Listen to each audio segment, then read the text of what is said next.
మీకు శక్తి లేనట్లు అనిపిస్తున్నదా? భవిష్యత్తును నియంత్రించలేకపోతున్నారా?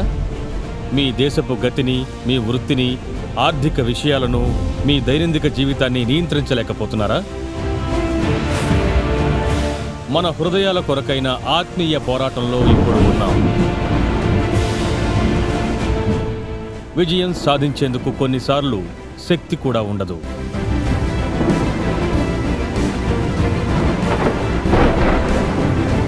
మీ జీవితాల్లోని మానసికం, శారీరకం, ఆత్మపరమైన గందరగోళాన్ని తొలగించేటటువంటి దేవుడు ఉన్నాడని నేనంటే మీరేం చేస్తారు? జయించువానిగా మీరు మీకున్న సమస్యల్ని బట్టి కాక మీ విజయాల్ని బట్టి గుర్తింపును పొందుతారు, విజేతలవుతారు. ఒక విజేతగా శత్రువుల నుండి మిమ్మల్ని కాపాడేటటువంటి దేవుని సర్వాంగ కవచాన్ని ధరించి మిమ్మల్ని అడ్డుకుంటున్న శక్తులనన్నిటినీ మీరు జయించగలుగుతారు, ఆటంకాలన్నిటినీ అధిగమించగలుగుతారు. మనం విజేతలుగా ఉండేందుకే పిలువబడ్డాం ప్రియులారా. విజయంలో, శక్తిలో, ప్రేమ, సమాధానాల్లో నడిచేందుకే పిలువబడ్డాం. కొన్నిసార్లు మీరు ఎలా ఉన్నారని నేను ప్రజలను అడిగితే ఏదో పరిస్థితులకు తగినట్టుగా లొంగి జీవిస్తున్నామని చెప్తారు. మనం పరిస్థితులకు లొంగి జీవించాల్సిన పని లేదు. పరిస్థితుల్ని జయించి జీవించగలం. మనం ఓడిపోయే వారం కాదు, మనం జయించే వారం. ఆమెన్. ఎల్లలు లేని శక్తితో, కదిలించబడని బలమైన విశ్వాసంతో, నమ్మశక్యం కాని బలంతో జీవించండి. విజేతలుగా ఎలా మారాలో మీరు తెలుసుకోండి. 2016లో వచ్చిన Hacksaw Ridge cinema Desmond Doss అనే వ్యక్తి యొక్క జీవిత చరిత్ర. పేద కుటుంబంలో పుట్టిన ఇతడు 2వ ప్రపంచ యుద్ధంలో తనకు తానే దేశ సైనికుల్లో చేరడం జరిగింది. అయితే భక్తిపరుడైనందువల్ల తాను ఆయుధం పట్టకూడదని దేవుడు ఖచ్చితంగా చెప్తున్నట్టుగా అతను భావించాడు. కనుక వైద్యంలో తర్ఫీదు పొంది రైఫిల్ శాఖలో ఉద్యోగంలో చేరాడు. అలా ఆయుధాన్ని తాకననే వ్యక్తి యుద్ధానికి వెళ్తాను అనడం ఎలా ఉంటుందో ఆలోచించండి. ఇతడి అభిప్రాయాల వల్ల సహసైనికుల వద్ద నుండి తిట్లను, హేళనను, నిరాదరణను ఎదుర్కోవలసి వచ్చింది. అధికారులు అతన్ని తిరస్కరించారు. అయినా అతడు జంకలేదు. 2014లో దాసును గురించిన డాక్యుమెంటరీ తీసిన టెర్రీ బెనెడిక్ట్ మంచి సైనికుని వలె అతడు ఉండలేకపోయాడు అని చెప్పాడు. అయితే డాస్ కంపెనీ పసిఫిక్ యుద్ధంలో అధిక రక్తపాతాన్ని కలిగించిన ఓకినావాలో యుద్ధంలో పోరాడినప్పుడు ఇదంతా పూర్తిగా మారిపోయింది. ఈ యుద్ధంలో గెలవాలంటే అమెరికన్లు రంపపు కొండ అని పేరు పెట్టిన 400 అడుగుల నిలువైన కొండపైనున్న జపనీయుల దుర్గాన్ని పట్టుకోవాలి. భయంకరమైనటువంటి యుద్ధంలో జపనీయులు వీరోచితంగా పోరాడారు. చివరకు డాస్ సైన్యం వెనక్కు తగ్గాలి అనే ఆదేశాలు వచ్చాయి. అయితే యుద్ధరంగంలో అమెరికన్లు చెల్లాచెదురుగా పడి ఉన్నారు. చాలామంది క్షతగాత్రులు ఉన్నారని గ్రహించిన దాస్ అక్కడే నిలిచిపోయాడు. తన చుట్టూ మెషిన్ గన్లు, ఇతర తుపాకులు పేలుతూ ఉండగా చాలాసార్లు అతను మరణ మైదానంలోకి పరుగులు పెట్టాడు. గాయపడిన తమ సైనికుల్ని కొండ అంచుకు తీసుకువెళ్లి తాడు కట్టిన గోనె సంచిలో వారిని భద్రంగా కిందకి దించుతున్నాడు. అతి శ్రమతో కూడిన ఈ పనిని కొండ మీద గాయపడిన తమ సైనికులెవ్వరూ లేరని అతను ధృవీకరించుకునేంత వరకు కూడా 12 గంటల పాటు అదే విధంగా కొనసాగించడం జరిగింది. అతడు కొండ దిగి వెళ్లేసరికి 75 మంది సైనికుల ప్రాణాల్ని అతనొక్కడే ఒంటరిగా పోరాడి కాపాడగలిగాడు. కొద్ది రోజుల తర్వాత డాస్ గాయాలతో ఆసుపత్రిలో ఉండగా అమెరికన్లు రంపపు కొండను జయించారు. యుద్ధంలో డాస్ పోగొట్టుకోగా కొంచెం ఖాళీ మసిమరకలతో ఉన్న బైబిల్ను సైనికాధికారి డాస్కి తెచ్చిచ్చాడు. అతడి విశ్వాసాన్ని బట్టి మొదట్లో అతన్ని గేలి చేసిన సైనికులందరూ కూడా ఆ యుద్ధరంగంలో ఇతడి బైబిల్ కోసం వెతుకుతామని పట్టుబట్టి మరీ దాన్ని వెతికి తీసుకొచ్చారని అతను చెప్పాడు. చేసిన అద్భుత సాహసాన్ని బట్టి డాస్కు కంగ్రెషనల్ మెడల్ ఆఫ్ హానర్ పతకాన్నిచ్చారు. కొన్నేళ్ల తర్వాత ఆ రాత్రి అంత ధైర్యంగా ఆ పని ఎలా చేశావని ఒకరు అతన్ని అడిగారు. అతడి జవాబు తేలికైనది. ఒక క్షతగాత్రుని కిందికి దించిన ప్రతిసారి దేవుణ్ణి ప్రార్థించాను అని చెప్పాడు. ప్రభువా, మరొక్కరిని దించడానికి సహాయపడండి. డెస్మండ్ డాస్ ఒక గొప్ప విజేత. పలువురు విజేతలు ఉన్నారని నేను అనుకుంటున్నాను. వారిలో అనేకుల్ని బైబిల్లో చూడగలం. పాత నిబంధనలో నాకు బాగా నచ్చిన విజేత ఎవరంటే, పాత నిబంధన మొత్తంలో అతడే గొప్ప విజేత అని నేను అనుకుంటున్నాను. అతడే దావీదు రాజు. దావీదు తన జీవితంలో అనేక యుద్ధాల్లో పోరాడాడని మీకు తెలుసు. అయితే అతని మొదటి పోరాటం మనకు బాగా గుర్తుంటుంది. మహాకాయుడు గొల్యాతును జయించిన రోజు. ఇక్కడ దావీదు అనబడే విజేత తన జీవితంలో చేసిన సవాలు ఎంతో ప్రత్యేకంగా కనబడుతున్నది. చూడండి, మీరు ఇజ్రాయెల్ దేశాన్ని సందర్శించినట్టయితే 2 కొండలకు నడుమనున్న లోతైన లోయను చూసే అవకాశం మీకు లభిస్తుంది. దావీదుకు గొల్యాతుకు యుద్ధం జరిగిన స్థలం ఇదేనని ప్రజలు చెబుతున్నారు. ఇక్కడ ఒక కొండ మీద, కొండకు పైభాగంలో ఇజ్రాయేల్ సైన్యం ఉన్నది. ఈ వైపున కొండ మీద ఫిలిస్టీయుల సైన్యం ఉంది. ఇద్దరికీ మధ్య లోయలో ఒక బల్లపరుపు ప్రాంతం ఉన్నది. మీరు నమ్మండి నమ్మకపోండి, దీని వెడల్పు ఒక 100 గజాలు, అనగా ఒక ఫుట్బాల్ మైదానం అంత పెద్దది. లోయలో ఈ మైదానం మధ్యలో నుండి 2 సైన్యాల మధ్యకు మహా బలశాలి గొల్యాతు వస్తున్నాడు. ఇజ్రాయేలీయుల సైన్యం వైపు నుండి యువకుడైన దావీదు వచ్చాడు. మొదటి సమూయేలు గ్రంథంలోని దావీదు గొల్యాతుల కథ ఒక యువకుడు ఒక మహాకాయుడితో పోరాడే కథ మాత్రమే కాదు, ఇది ఆది నుండి ఉన్న పోరాటం. ఆదిలో సాతాను యెహోవాను ఎదిరించి తిరగబడినప్పుడు మొదలైన యుద్ధం ఇది. మంచికి చెడుకు మధ్య పోరాటం ఇది. సాతాను అతడి సైన్యాలు సజీవుడైనటువంటి దేవునితో చేసిన సవాలు. ఎలాంటి సంబంధము లేని ఈ ప్రత్యర్థులిద్దరూ అక్కడికి ఎలా చేరారు? మొదట మహాకాయుడైన గొల్యాతును చూద్దాం. బైబిల్ ఏం చెప్తోందంటే, గొల్యాతు ఫిలిష్తీయుల దండులో మహా గొప్ప శూరుడని, అతను గాతు నుండి వచ్చాడు అని చెప్తోంది. అది సుప్రసిద్ధ పట్టణం.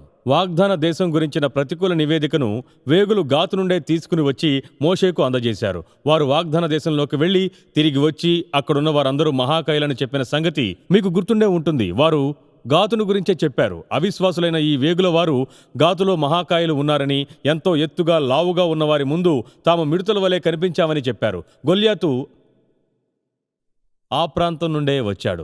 అతడు గాతు నుండి వచ్చాడు. అతడు ఎంత ఎత్తున్నాడు? గాతు నుండి వచ్చిన ఫిలిష్తీయుడగు సూర్యుడు గొల్యాతు ఎత్తు 6 మూరల జానుడు అని మొదటి సాముయేలు గ్రంథం 17:4 చెప్తున్నది. ఇప్పుడు మనం ఎవరం మూరల్లోనూ జానంలోనూ కొలవడం లేదు కనుక అనువాదం చేసి మీకు చెప్తాను.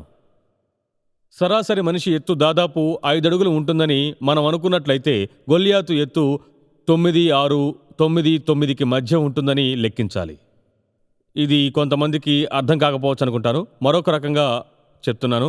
బాస్కెట్బాల్ ఆటలో వలయం 10 అడుగుల ఎత్తు ఉంటుంది. గొల్యాతు ఎత్తు 9 అడుగుల 9 అంగుళాలు. తప్పక రిమ్లో వేయగలడు. కనుక వృత్తిపరంగా ఆడే బాస్కెట్బాల్ ఆటగాళ్లందరికంటే ఇతడు 2 అడుగుల పొడగరి. ప్రస్తుతం బ్రతికి ఉన్న అతి పొడవైన మనిషి కన్నా 1 అడుగు పొడగరి. అతడి పేరు సుల్తాన్ కోసెన్. అతని పొడవు 8 అడుగుల 3 అంగుళాలు. గొల్యాతు పొడుగ్గా సన్నగా లేడు. ఈ మహాకాయుని బరువు చెప్పాలంటే 400 పౌండ్లకు 500 పౌండ్లకు మధ్య ఉండొచ్చు. గొల్యాతు రూపాన్ని చూసిన వారెవ్వరూ కూడా అతన్ని మర్చిపోలేరు. అతడి తల మీద రాగి శిరస్త్రాణం ధరించాడు. యుద్ధ కవచాన్ని ధరించి ఉన్నాడు. ఆ కవచం 5,000 తులాల రాగి ఎత్తు కలిగిన కవచం. కాళ్లకు రాగి కవచాన్ని ధరించాడు. భుజముల మధ్య రాగి బళ్ళెం ఒకటి ఉన్నది. అతని ఈటెకర్ర నేతగాని దోనె అంత పెద్దది. అతని ఈటెకొన 600 తులములు ఇనుము ఎత్తుగలది. అతని ముందు డాలును మోయివాడున్నాడు. నేను ఈ సందేశాన్ని సిద్ధం చేస్తూ అధ్యయనం చేస్తున్న సమయంలో నాకు నచ్చిన పుస్తక రచయితల్లో ఒకరైన మాల్కమ్ గ్లాడ్వెల్ రాసిన పుస్తకం విడుదలయ్యింది. మతపక్షపాతం లేని ఈ రచయిత చాలా పుస్తకాలు రాశారు. ఇతడు దావీదు, గొల్యాతు, బాధితులు, పనికిరాని వారు, మహాకాయులతో పోరాడే కళ అనే పుస్తకాల్ని కూడా రాశాడు. పాత నిబంధనను, ఈ కథను అనేక ఏళ్లుగా అధ్యయనం చేస్తున్న నాకే తెలియని దావీదును గురించిన కొన్ని సంగతుల్ని ఇతను కనుగొన్నాడు. గొల్యాతును గురించి ఏ విధంగా ఇతను వివరించాడో నేను మీకు చెప్తున్నాను. శరీరానికి దెబ్బ తగలకుండా గొల్యాతు చేప పులుసులను పోలిన అనేక వందల కంచు ముక్కలతో చేసినటువంటి లోపలి కవచాన్ని ధరించి యుద్ధానికి వస్తూ ఉండేవాడు. చేతుల్ని కప్పి మోకాళ్లను తాకుతున్న దాని బరువు 100 పౌండ్లకు మించి ఉండొచ్చు. పిక్కలను కాపాడే కంచు పలకల క్రింద కాళ్లను కప్పుతూ కంచు పలకలు ఉండేవి. బరువైన లోహపు శిరస్త్రాణం ఉండేది. 3 వేర్వేరు ఆయుధాల్ని అతను ధరించాడు. అన్నీ దగ్గరి ప్రత్యర్థితో పోరాడేందుకు పనికొస్తాయి. పూర్తిగా కంచుతో చేసిన చిన్న ఈటెతో లోహపు కవచాల్లోంచి దూరేలా అతను పొడిచేవాడు. నడుమున కత్తి ధరిస్తాడు. దానికి ప్రత్యామ్నాయంగా లోహపు పిడి బిగించినటువంటి చిన్న బళ్ళాన్ని వాడేవాడు. అది నేతగాని దోనె అంత పెద్దది. ఇజ్రాయేలీయులెవరూ ఎందుకు అతన్ని ఎదిరించడం లేదో ఇప్పుడు మీకు బాగా అర్థమై ఉంటుందని భావిస్తున్నాను. పరిస్థితిని మరింత క్షీణింపజేస్తూ కేవలం ఇతడు రోజుకు ఒక్కసారి మాత్రమే వచ్చి సవాలు విసరడం లేదు. అతడు 40 రోజులు ఉదయం సాయంత్రం వచ్చి భయపడిపోతున్నటువంటి ఇజ్రాయేలీయుల్ని సవాలు చేస్తున్నాడని బైబిల్ చెబుతున్నది. ఇజ్రాయేలీయుల భయాన్ని అతను వాడుకున్నాడు. 9.5 అడుగుల బలశాలి అరుస్తూ ఉంటే ఎలా ఉంటుందో మీరు ఊహించగలరా? పెద్ద స్పీకర్ బిగించిన కారు మీ పక్కకి వచ్చి హార్న్ కొట్టినట్టుగా అనిపిస్తుందని నేను భావిస్తున్నాను. అతడి కేకకు లోయ మొత్తం ప్రతిధ్వనించింది. బైబిల్ ఏముంటున్నదో వినండి. గొల్యాతు ఇజ్రాయేలీయుల సైన్యం ముందు నిల్చుని కేకలు వేస్తున్నాడు. యుద్ధ పంక్తులు తీర్చుటకు ఎందుకు వచ్చితిరి? నేను ఫిలిష్తీయుడను, మీరు సౌలు దాసులు కారా? మీ పక్షమున ఒకరిని ఎన్నుకుని నా వద్దకు పంపుడి. అతడు నాతో పోట్లాడి నన్ను చంపితే మేం మీకు దాసులమవుతాం. ఒకవేళ నేనతన్ని జయించి చంపితే మీరు మాకు దాసులవుతారు అన్నాడు. ఇజ్రాయేలీయుల సైన్యాన్ని నేను తిరస్కరిస్తున్నాను. అలాగే ఒకరిని పంపిస్తే మేమిద్దరం పోట్లాడతాము అని చెప్పాడు. లోయకు 2 వైపులా వినిపించేలా చాలాసేపు కేకలు వేశాడు. అతడికి మైక్రోఫోన్ గాని మెగాఫోన్ గాని అవసరం లేదు. అతడి స్వరం అతడి శరీరమంత పెద్దది. ఇజ్రాయేలీయుల్లో ఒక్కనికైనా సరే జవాబిచ్చేందుకు ధైర్యం చాలడం లేదు. ద్వంద్వ యుద్ధం అనేది ఆ రోజుల్లో సాధారణమైన పనే. శత్రువుల్లో మిగిలిన వారిని సేవకులుగా వాడుకోకుండా అందర్నీ ఎందుకు చంపివేయాలని వారు ఆలోచించారో ఏమో. ఫిలిష్తీయులు ఆర్థిక లాభాలతో యుద్ధాన్ని ముగించాలనుకున్నారు. ఇరుపక్షాలు ఇద్దరిని పంపించాలి. వారిద్దరూ మరణం దాకా పోరాడతారు. విజేత దేశం విజయం సాధించిందని ప్రకటించబడగా ఓడిన దేశం బానిస దేశంగా మారి ప్రజలు హింసించబడతారు. విజేత యొక్క సవాలు అనగా ఇదే. గొల్యాతును గురించి ఒక్కసారి ఆలోచించండి. ఈ మహాకాయుడు క్రూరుణ్ణి గురించి మనసులో ఒకసారి చిత్రీకరించుకోండి. 2 సైన్యాల మధ్య లోయలో నిల్చుని ఉన్న గొల్యాతు. ఇప్పుడు విజేత వ్యక్తిత్వాన్ని చూద్దాం. గొప్ప యుద్ధవీరుడు మాత్రమే గొల్యాతును ఎదిరించగలడు. సౌలు సైన్యంలో ఎవరు అతన్ని ఎదిరించడానికి సిద్ధంగా లేరు. ఇప్పుడు దావీదు వచ్చాడు. దావీదు యెషయికి కనిష్ట కుమారుడు. యెషయికి 8 కుమారులు. ఇజ్రాయేలుకు తరువాతి రాజుగా సమూయేలు ప్రవక్త దావీదును అభిషేకించాడు. దావీదు అభిషేకించబడ్డాడు గాని ఆ తర్వాత 15 ఏళ్ల వరకు అతను రాజు కాలేదు. పరిపాలించే సమయం అతనికి రాలేదు. తండ్రి ఇంటిలోనే ఉంటున్నాడు. గొర్రెల మందను కాస్తున్నాడు. అతడి 3 అన్నలు యుద్ధానికి వెళ్లారని బైబిల్లో మనం చదవగలం. వారు కూడా ఇజ్రాయేల్ సైన్యంతోటి కొండపైన అతనితో పాటు నిల్చుని ఉన్నారు. ఒకరోజున యెషయి తన చిన్న కుమారుడు దావీదుతో వెళ్ళి నీ అన్నలను చూసి రమ్మన్నాడు. వారికి సహస్రాధిపతికి కొంత ఆహారాన్ని తీసుకువెళ్లమని చెప్పాడు. అందులో రొట్టెలు జున్నుగడ్డలు ఉన్నాయి. తెలివిగల తండ్రి కుమారులకు ఆహారాన్ని పంపించదలిచాడు. సహస్రాధిపతిని కూడా తృప్తిపరుస్తున్నాడు. వారికి అవసరమైన వాటన్నిటినీ అందించడానికి ఆయన ప్రయత్నిస్తున్నాడు. తండ్రి దావీదుకు ఈ పనిని అప్పగించినప్పుడు యుద్ధంలోకి పోవడం ఈ యువకునికి సంతోషాన్ని కలిగించింది. నన్నెందుకు యుద్ధానికి పంపరని ఇతడు తప్పక తలంచి ఉంటాడు. నేను గొర్రెల్ని కాస్తూ ఉండగా నా అన్నలు హాయిగా యుద్ధంలో ఉన్నారు అని అతను అనుకున్నా సరే, మీరు ఇక్కడ ఒక ముఖ్యమైన సంగతిని గమనించాలి. బయలుదేరక ముందు ఇతనొక పని చేశాడు. తన బాధ్యతల్ని పూర్తి చేశాడు. దావీదు మరొక కాపరికి తన గొర్రెలన్నిటినీ అప్పగించాడు. 17వ అధ్యాయం 20వ వచనం. దావీదు ఒక కాపరికి గొర్రెలను అప్పగించి ఆ వస్తువులను తీసుకుని యెషయి ఆజ్ఞ ప్రకారం ప్రయాణమై బయలుదేరి వెళ్ళాడు. ఈ ముఖ్యమైన అంశాన్ని మనం ఈ కథలో మర్చిపోతూ ఉంటాం. అతడి వ్యక్తిత్వంలో చిన్నదే గాని ముఖ్యమైన అంశం. ఇతరులు గమనించని సంగతులపైన విజేతలు ఎప్పుడూ దృష్టిని నిలుపుతూ ఉంటారు. ఎవరూ గమనించినప్పుడు కూడా చేయాల్సిన పనిని తప్పక చేసి ముగిస్తుంటారు. కనుక దావీదు మరో కాపరికి గొర్రెలను అప్పగించి యుద్ధరంగానికి వెళ్ళి తన అన్నలను కలిసి వారిని కుశల ప్రశ్నలన్నీ అడిగాడు. అన్నలు అక్కడ చర్చించుకుంటూ ఉన్నారు. సరిగ్గా అదే సమయంలో కిందనున్న లోయలోకి గొల్యాతు వచ్చి సవాళ్లు విసురుతూ ఉన్నాడు. ఇజ్రాయేలీయుల్లో ఒక్కరు కూడా పలక్కపోవడం దావీదుకు ఎంతో విభ్రాంతిని కలిగించింది. తన చుట్టూ ఉన్న సైనికుల్ని అతను అడిగాడు, ఈ ఫిలిష్తీయుణ్ణి చంపి ఇజ్రాయేలీయులపైన నిందను తొలగించువానికి ఏమి బహుమానమిస్తారు అని అడిగాడు. ఆ సైనికులు ఒక క్షణం ఆలోచించి అలా చెప్పారు.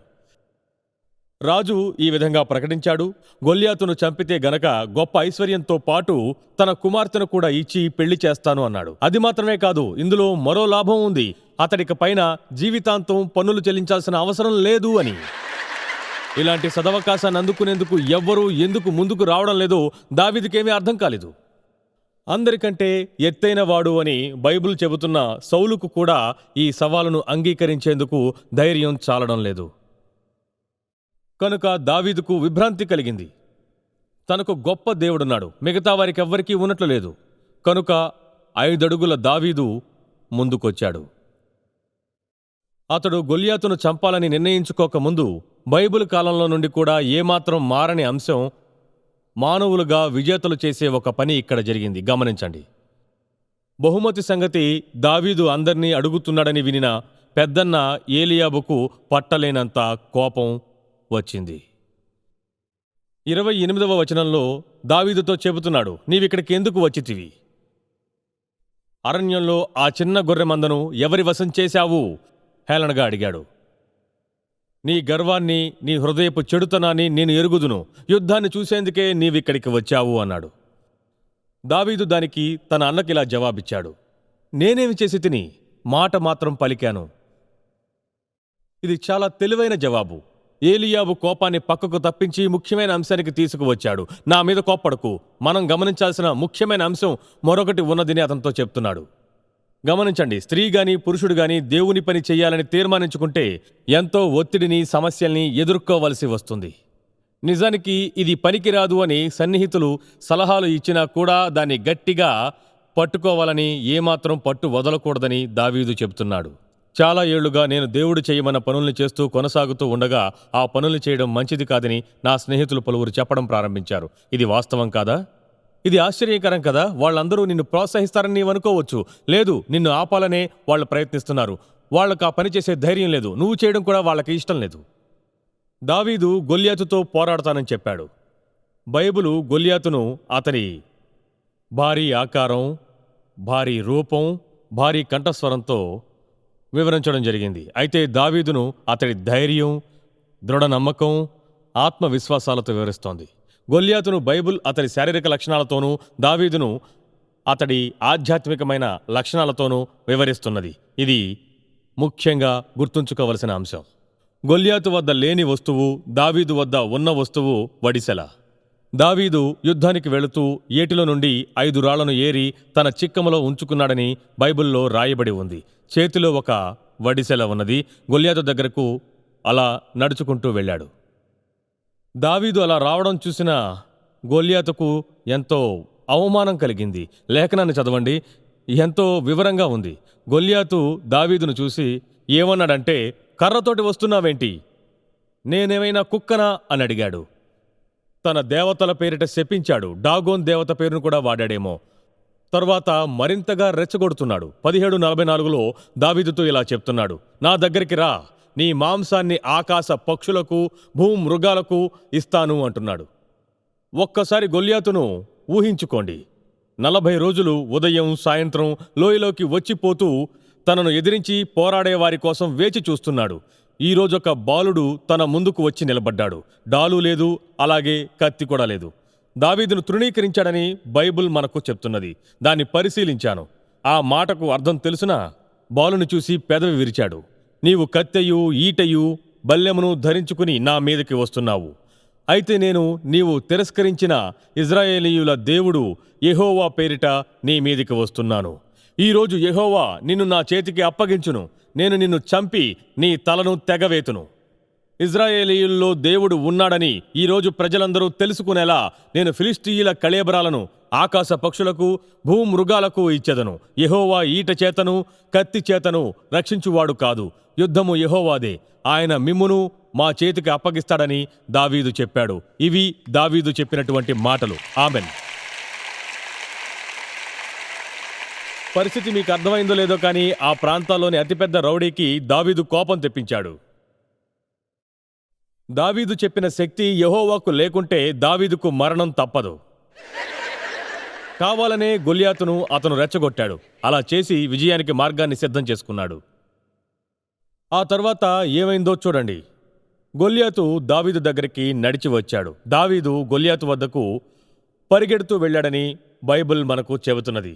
మీరు కొండపై నుండి చూస్తే ఆయుధాల్ని ధరించిన ఈ మహాకాయుడు నిరాయుధులైన బాలుడి వైపుకు నడవడం మీకు కనిపిస్తుంది.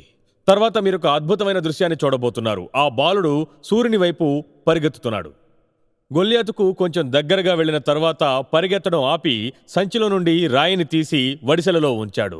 అనేక సంవత్సరాల అనుభవం, అభ్యాసాలతో గురుచూసి విసిరిన రాయి ఆ ఫిలిష్తీయుడి నుదుటను చొచ్చుకున్నందున అతడు అక్కడే నేలను బోర్లా పడ్డాడని వచనం మనకు తెలియజేస్తున్నది.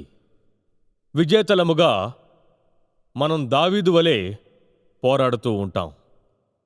మీకు ఈ కథ తెలుసునని నాకు తెలుసు. అయితే దీన్ని మళ్ళీ చెప్పడంలో నేను చాలా సంతోషిస్తున్నాను. బైబిల్లో నాకు నచ్చిన కథల్లో ఇది ఒకటి. అందరం కొన్నిసార్లు మహాకాయులు అడ్డంగా ఉన్నారని తలంచాం. అయితే మనం విజేతలం ఎలా అవ్వగలమని చర్చిస్తున్నాం గనుక దావీదును తప్పక విజేత అనాల్సిందే. అవును కదా? ఇతరులెవరూ జయించడానికి అవకాశం లేని మహాకాయుణ్ణి అతను జయించాడు. ఒక క్షణమాగి ఈ కథను మన జీవితానికి అన్వయించుకోగలమో లేదో చూద్దాం. ఈ పాత నిబంధన కథలోని మనందరికీ తెలిసిన సూత్రాలను మనం జీవితాలకు అన్వయించుకోగలమేమో చూద్దాం.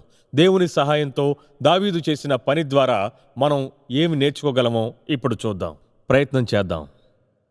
మొదటిగా, స్నేహితుల మాటలతో నిరాశ చెందవద్దని నేను మీకు చెబుతున్నాను. మీరొక పోరాటం చేస్తూ ఉన్నప్పుడు, ఏదో గొప్ప కార్యం చేయమని దేవుడు పిలిచినప్పుడు స్నేహితుల ప్రవర్తన ద్వారా మీరు దయచేసి నిరాశ చెందకండి. మీకో సంగతి చెప్తున్నాను, స్నేహితులారా, దేవుని కోసం గొప్ప కార్యం చేయాలనుకున్నప్పుడు నీ తోటివారు నీవు తప్పక ఓడిపోతావని చెప్పే మాటల్ని వినేందుకు సిద్ధంగా ఉండండి. సవాళ్ళను అంగీకరించే ధైర్యం లేని వారి వద్ద నుండి తరచుగా ఇలాంటి విమర్శలు వస్తూ ఉంటాయి. దేవుని సంకల్పం నుండి నిన్ను స్నేహితులు దూరపరుస్తుంటే అంగీకరించకు. రెండవ అంశం, దేవునితో నీ సమస్యల గురించి మాట్లాడడం మంచిదే. అయితే కొన్నిసార్లు దేవుని గురించి నీవు నీ సమస్యలతో మాట్లాడాలి. దేవుని మంచితనం, ప్రవచనాలు, వాగ్దానాలను గురించి వాటికి తెలియజెయ్యి. సిలువ విజయాన్ని వాటికి ప్రకటించు. నీ సమస్యల్ని పక్కన పెట్టి యుద్ధంలో విజయాన్ని పొందుకో. స్నేహితుల ద్వారా దయచేసి నిరాశ చెందకు. దేవునిపై నీ దృష్టిని మరలా కేంద్రీకరించు. ఆ తరువాత నీ గత విజయాలను గుర్తు చేసుకో. అందరం గతంలో కొన్ని విజయాలను చేపట్టి ఉంటాం. దేవునితో ఒక్కరోజు నడిచినా కొన్ని విజయాలు లభిస్తాయి. దావీదు ఏం చేశాడో చూడండి. నేను ఈ పని చెయ్యలేనని చెప్పలేదు. దేవుడు గతంలో కూడా తనతో ఉన్నాడని చెప్పాడు. నా గత సాహస కృత్యాలను గమనించండి. ఇతడితో పోట్లాడేందుకు నాకెంత సామర్థ్యం ఉందో చూడమన్నాడు. అలాగే అతనితో పోరాడేందుకు నా దగ్గర ఎన్ని ఆయుధాలు ఉన్నాయో కూడా చూడమని చెప్పాడు. అంతేకాదు, సౌలుకు తన గత విజయాలన్నిటినీ కూడా వివరంగా చెప్పాడు. ప్రియులారా, మనమందరం కూడా ఇదే విధంగా చెయ్యాలి. దేవుడు మన పక్షాన ఉన్నాడని మనం అర్థం చేసుకోవాలి. అవునా? దీన్ని గుర్తుంచుకోవడం ఎంతో సహాయకరం. సమస్యలు గనక రాకుంటే మీ జీవితంలో సాక్ష్యం అనేది ఉండదని ఒకచోట నేను చదివాను. లోకంలోని ఘోరాలతో పోలిస్తే నేను ఈ పరిచర్యను చేయలేను గాని నాకొక దేవుడున్నాడు. గొప్ప దేవుడు ఉన్నాడు. ఆయన సదా జయిస్తూ ఉంటాడు.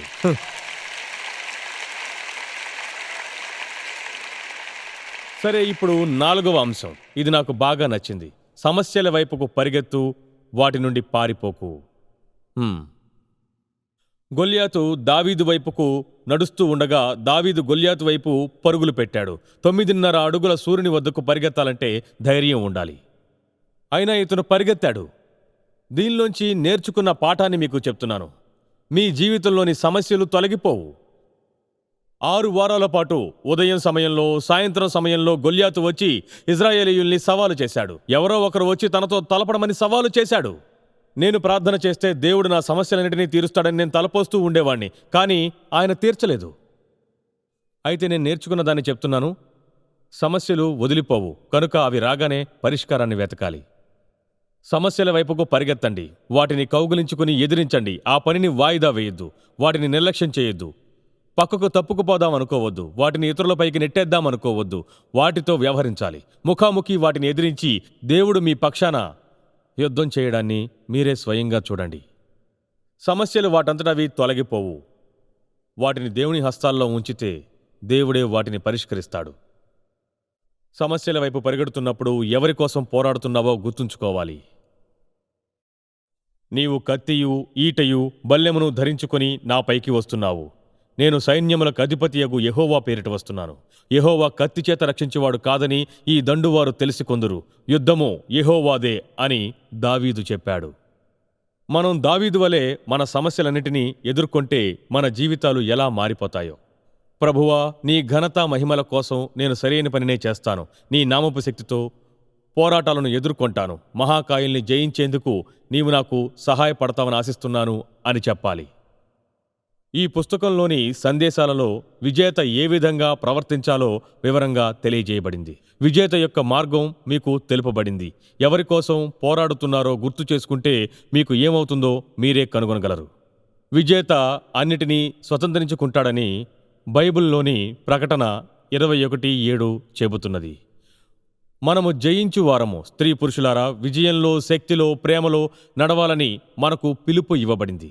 ఒక్కోసారి మీరెలా ఉన్నారని ప్రజల్ని అడిగినప్పుడు కొన్నిసార్లు పర్వాలేదు, బాగానే ఉన్నానని చెప్తూ ఉంటారు. మనం ఏదో బాగానే ఉన్నామనే పరిస్థితుల్లో లేము. మనం ఎంతో ఉన్నతమైన స్థితిలో ఉన్నాం. మనం ఓడిపోవడం లేదు, మనం జయించేవారం. ఆమెన్. మనల్ని ప్రేమించిన వారిని బట్టి అధిక విజయాన్ని పొందుతున్నామని బైబిలు గ్రంథం మనకు తెలియజేస్తున్నది. దేవుడు దావీదు పక్షపాతి కాడు. దావీదుకు చేసిన దాన్ని మనకు చేస్తాడు. మీ ప్రత్యర్థి నాకు తెలీదు, నాకు కూడా కొన్ని ఉన్నాయి. అయితే ఇలాంటివేవి పరలోకపు దేవుణ్ణి భయపెట్టలేవు. నీవు ప్రభువు శక్తిలో నిలబడి ఉంటే గనక ఇలాంటివేవి కూడా నిన్ను ఓడించలేవు.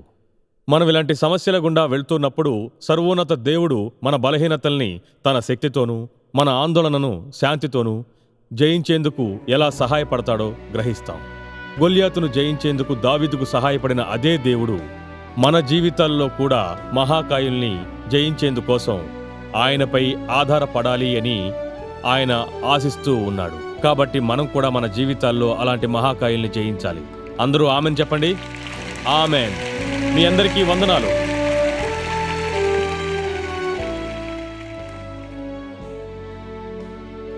గుర్తుంచుకోండి, మీరు విజేతలయ్యేందుకు పిలువబడ్డారు. విజయంలోనూ, శక్తిలోనూ, శాంతిలోనూ, ప్రేమలోనూ మీరు నడవాలి.